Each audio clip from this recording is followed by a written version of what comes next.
एक बार आपके पास आऊँगा। आप कहाँ से आए हैं सर?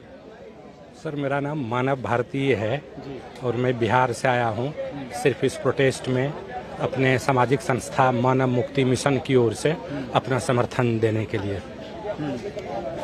तो 18 दिन इन लोगों को हो गए हैं, 11 दिन भूख हड़ताल को हो गए, सरकार सुन नहीं रही, क्या कहेंगे आप? देखिए, सरकार सुन नहीं रही है और मुझे गहरा विश्वास है कि सरकार सुनेगी भी नहीं। देखिए, जो सुनना चाहता है, जिसमें सुनने की संवेदना हो, अगर ये कोई क्वेश्चन भी पूछता है कि सरकार सुनेगी कि नहीं सुनेगी, तो हमको लगता है कि उनको भारतीय सिस्टम का आइडिया नहीं है। इतना ये संवेदनहीन सरकार है जिसकी परिकल्पना नहीं की जा सकती है। इसी तरह अपने लोगों को मिलजुल के हड़ताल तोड़वा देना होगा और समस्या का समाधान एक मिट्टी के प्रति मेरी भी संवेदना है और मैं भी अपने आप को बुद्धिजीवी समझता हूँ और मानव मुक्ति मिशन का फाउंडर होने के नाते मैं बिहार में 14 घंटा निःशुल्क एजुकेशन देता हूँ। दिल्ली से लौट के यहाँ मेरा बैंकिंग एसएससी का कोचिंग सेंटर था द्वारका में, ट्रेंगल कोचिंग सेंटर, और अभी मैं बिहार में जाके पहले क्लास के बच्चे को क ख ग घ पढ़ाता हूँ बिना किसी ईगो का। तो शिक्षा के माध्यम से ये बदलाव आएगा। जैसा भी ये युवक बोल रहे थे कि इतना समस्या है, ये सब तो है ही। मैं बिहार का आपको बात बताता हूँ। मेरे पास 1 क्लास का भी बैच है और कॉलेज का भी बैच है। वहाँ सर एग्जाम ही नहीं लिया जाता है 11वां का, ऐसे ही मार्क्स दे दिया जाता है, ऐसे ही मार्क्स दे दिया जाता है। टीचर को पूछेंगे एग्जाम क्यों नहीं लेते हैं, तो कहा एग्जाम लेंगे तो ये पोल खुल जाएगा स्कूल का। मतलब शिक्षा कुछ है ही नहीं। माना अगर कोई कहे कि कमजोर शिक्षा व्यवस्था है, वो भी शिक्षा व्यवस्था का बड़ाई करना हो गया। माने बिहार में कोई शिक्षा व्यवस्था नहीं है। हमारे गांव में स्कूल को अगर आप देख लीजिएगा तो आपको रोना आ जाएगा। और कहा जाता है कि जहां कहीं भी लोकतंत्र है, शिक्षा उसका मूल मंत्र है। बिहार जो मगध साम्राज्य का भूमि था, जो राजगीर और मौर्य साम्राज्य, अशोक और नालंदा वाला भूमि था, नहीं, उस बिहार में पूरे देश में होगा। चूंकि मैं अभी बिहार में काम कर रहा हूँ तो हमारा ये वक्तव्य अनुभूति से उपजा हुआ वक्तव्य है, ये किताब में पढ़ा हुआ वक्तव्य नहीं है। दुख होता है और उसको दूर करने के लिए रात दिन कोशिश कर रहे हैं। इसलिए यहाँ भी मंच से भी अगर हमें मौका मिलेगा तो मैं ये कहूँगा कि एक पेपर लीक होने के बाद अगर आप जगते हैं तो आप नहीं जगना चाहते हैं। देश का जो विद्यार्थी है, मतलब विद्यार्थी को कहा जाता है कि जो सांप के छुपे हुए फन को पहचान ले और उसे कुचल डाले।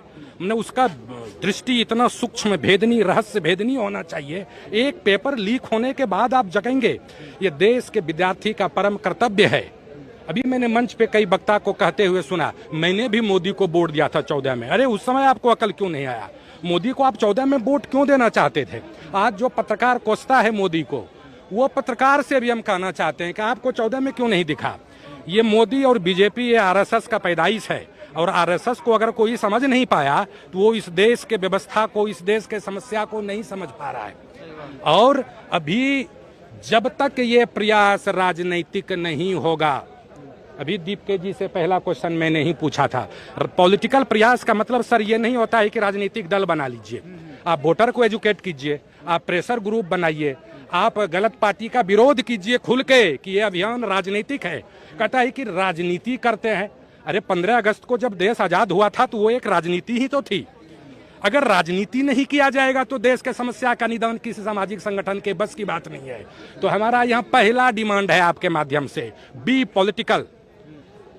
political as voter, as leader, as pressure group, as party, whatever is your capacity, it depends on you, but be political। और political हुए बगैर समस्या का निदान नहीं निकलेगा। क्योंकि पॉलिटिकल लोगों के हाथ में सत्ता होता है और सत्ता के पास पावर होता है, और जब तक पावर पर नियंत्रण नहीं होगा तब तक समस्या का निदान नहीं निकलेगा। और अगर एक क्षेत्र के रूप में कहा जाए कि सबसे पहले सुधार कहाँ होना चाहिए तो वो क्षेत्र है शिक्षा। और शिक्षा के क्षेत्र में पहला सुधार क्या होना चाहिए? एक देश, एक सिलेबस, एक एग्जाम, एक शिक्षा व्यवस्था। ये प्राइवेट और सरकारी जब तक रहेगा, जब तक नेतवा और अधिकारी का बेटा प्राइवेट स्कूल में पढ़ेगा। अरे सिर्फ गरीब लोगों का बच्चा सरकारी स्कूल में पढ़ता है। सरकारी स्कूल में जाके मैंने प्राइमरी स्कूल में पढ़ाना सर शुरू किया, तो वहाँ पता चला कि आज स्टूडेंट नहीं आया है। स्टूडेंट तब 5 क्लास की बच्ची धान काटने क्या जाएगी, वो बोलती है मम्मी धान काटने गई है। अब धान काटने के कारण बच्चा को उसको खिलाना है। अब बच्चा जो स्कूल जाता है खाली खाने के लिए जाता है, ये जो मिड डे मील में होता है। शिक्षा में क्वालिटेटिव चेंजिंग हो, ये इच्छा शक्ति ही हमारे पॉलिटिकल इस्टेब्लिशमेंट के पास नहीं है, और खास करके जो हमारा रूलिंग इस्टेब्लिशमेंट है इसके पास ये सबसे कम है। ये देश का सबसे बड़ा दुर्भाग्य है। इसलिए जिस भी युवक को, जिस भी वृद्ध को, जिस भी बच्चे को, जिस भी नागरिक को इस देश के मिट्टी से लगाव है, उसका यह पावन कर्तव्य है कि सबसे पहले इस सरकार को उखाड़ फेंके। आप बस में जाते हैं 10 वोट उसका भंगटा दीजिए, आप गांव में रहते हैं उसका वोट आप भंगटाइए, जहां कहीं हैं खाली यहां बोलने के लिए। जब आपको मौका मिले सरकार का विरोध कीजिए, और जब तक ये सरकार नहीं जाएगा, सरकार जाने मात्र से सब कुछ नहीं सुधर जाएगा, लेकिन जब तक ये सरकार नहीं जाएगा सुधार की शुरुआत भी नहीं हो सकती है। इसे मेरा आप आशावाद निराशावाद जो समझें समझिए, लेकिन यही मेरा चिंतन है सर। जी बिल्कुल, लगातार आपने बहुत जो है छात्रों की जो समस्या है उनके बारे में बात कही, किस तरह से शिक्षा में सुधार होना चाहिए उसकी बात की है। लेकिन सवाल ये उठता है कि जो विरोध प्रदर्शन की आप बात कर रहे हैं, अगर आप विरोध करते हैं तो कभी आपको खालिस्तानी बता दिया जाता है, कभी पाकिस्तानी बता दिया जाता है। ये लगातार जो है सरकार के खिलाफ जो भी आवाज़ उठाता है उसका कुछ ना कुछ जो है इस तरह से मामला निकाल दिया जाता है। ये जो प्रोटेस्ट चल रहा है, इस प्रोटेस्ट को लेकर भी कई तरीके के दावे है कि फंडिंग हो रही है, कभी आम आदमी पार्टी का नाम आता है, कभी लेफ्ट का नाम आता है। तो ये चलेगा। अभी तो समस्या इतना गहरा है, 1 मिनट में सर आपका लेता हूं, कि लोकतंत्र के मामले में हमारा इंटरनेशनल इंडेक्स कहां चला गया। भारत को लिमिटेड डेमोक्रेसी या ऑटोक्रेटिक डेमोक्रेसी के कैटेगरी में डाल दिया गया। जो दुनिया का थिंक टैंक है वो भारत को अब डेमोक्रेसी नहीं कहता है। यहाँ का जुडिशरी खरीद लिया गया है, यहाँ का मीडिया खरीद लिया गया है, यहाँ का जो जांच एजेंसी है सीबीआई दिस दैट व्हाटएवर उसको खरीद लिया गया है, यहाँ का चुनाव आयोग सबको खरीद लिया गया है।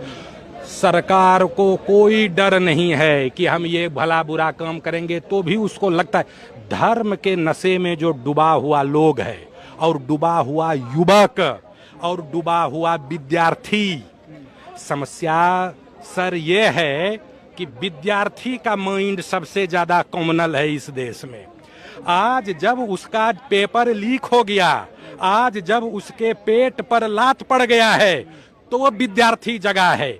मैं कहता हूं जो भी कारण हो, विद्यार्थी सबसे बड़ा बेवकूफ है। मोदी का सबसे बड़ा समर्थक इस देश का विद्यार्थी वर्ग था। उसको ये समझ में नहीं आया कि आरएसएस कितना खतरनाक संस्था है, बजरंग दल और विश्व हिंदू परिषद खराब संस्था है। ये पेपर लीक होने के बाद आपको पता चलता है। लोग हमको कहते थे कि अटल बिहारी वाजपेयी तो इतने बुरे लोग नहीं थे। हम तभी से एकदम हम अंध विरोधी थे, हम स्वीकार करते हैं कि एकदम। अरे आप आरएसएस के समर्थक लोग हैं, आपका धोती कुर्ता अच्छा हो जाने से क्या होगा? आप नॉनवेज नहीं खाते हैं, आपके खाना के मामले में आप संयमित हैं, तो इससे क्या हो गया?